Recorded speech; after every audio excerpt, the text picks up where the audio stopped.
I was recently in a coaching session, and one of my clients brought up the topic of writing to think. And she did this because she had come across one of my training videos where I had very dismissively basically said, "Don't talk to me about writing to think. This is bullshit." So I had been very dismissive about it, and it kind of triggered something in her. And so she brought it to the coaching session. So I thought this was something that would be useful for you guys to also hear about, and why this idea of writing to think is one of those that I often dismiss. And I think sometimes it's because we're talking about different things. So let's think about writing to think. What do we mean when we say that phrase? Of course, when we are writing, as part of the writing process, we are thinking. And we are thinking at every stage of the creation of a piece of academic writing. I think that should be a given for all of us. So we are all thinking whilst writing. I've no problem with that definition. Okay. We don't just think in one place and then stop thinking and then mechanically do other things and then think again. That's not how it works. We all write and think at the same time.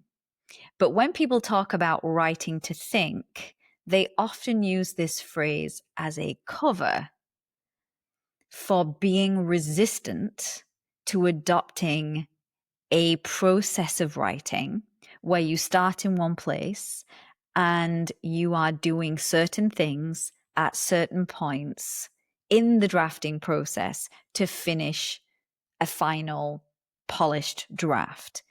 So these typically are people who write, edit, create all at the same time. So people who do not draft, but think about a piece of writing for a long time and then sort of vomit it up, and then spend hours and hours and hours polishing a single paragraph, even though they've no real idea where this piece is going to finish. They're the people who write to think. And what they are doing when they are writing to think is using the action of staring at one paragraph of text as a sort of lever to force themselves to concentrate on the task at hand. Now, that is not that's the kind of writing to think that I am actually disparaging. Okay. So if that's what you mean when you say you write to think and you don't like a structured, rigid process of getting you from A to B, then that is, I think, a resistance to having a proper process of writing.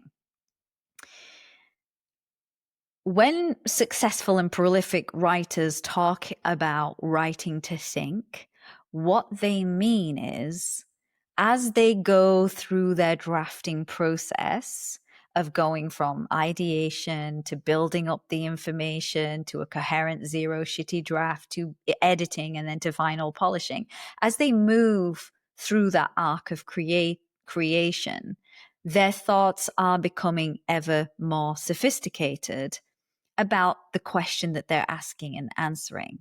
That's what senior, prolific, successful writers are trying to communicate with this phrase, writing to think. So they're not using it as a lever to force concentration. They are expressing the fact that their thoughts become more refined as they move through an organized process of drafting, which is exactly what we would expect to happen, right? The more you think about an idea, the more you work on a piece of text, it is going to get better and better and better, sharper and sharper and sharper. But that might not be the message that you are internalizing. So when somebody that you admire says, well, I of course I write to think, and that's how I work out my thoughts. You might internalize that as, oh, it's okay for me to sit here on this one paragraph, polishing up each sentence because I'm thinking about my idea, right? I'm writing to think. That is not what they're doing. They're moving all the way to the end of their draft. They're not sticking on one paragraph and turning it over and over and over, hoping for like a lightning bolt to hit them of inspiration. So I really think that this is one of those notions that is important to unpack. Writing to think can be a cover for a lack of process. It's also something that rubs up against this idea of being boxed in. When I say there's a process to creating a draft, people don't like the idea of their creativity being stifled in some way.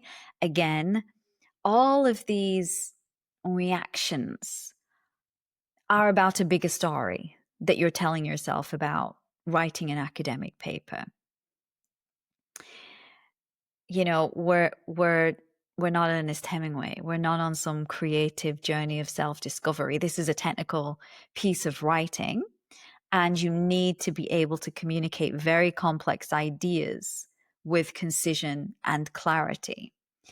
And you do that by drafting and redrafting and redrafting, not by circling one paragraph for days on end, hoping the thoughts will come, right? So if you have an instinct that you want to write to think, or somebody else has explained their process to you in that language, I want you to go back and interrogate that person much more clearly. And if they tell you that they write to think by staring at their computer screen, working on one paragraph of text for 5 hours, well, this is not a process of writing that you want to be mimicking, okay? You want a organized process where you know where to start, when that stage is over, when to move to the next stage, when that stage is over, when to move to the next stage, and so on, so that you have a very predictable method of moving from blank piece of paper to finished, polished draft. One of the things that I might say in some of my coaching to clients is academics will do almost anything except think to think, right? They will write to think. In other words, they will use typing as a proxy for thinking, but sitting down with a piece of paper and actually thinking through their idea up front is something many academics will try and avoid. So I want you to think about how you move through the thinking process when you create a piece of work.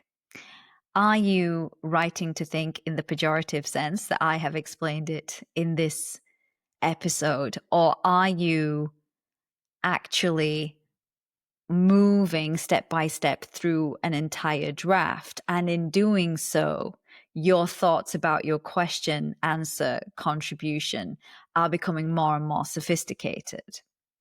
Because if that's what you mean, then that's absolutely spot on. We should all be doing that. But if it's the other thing, then maybe this is something that you want to address in your writing practice.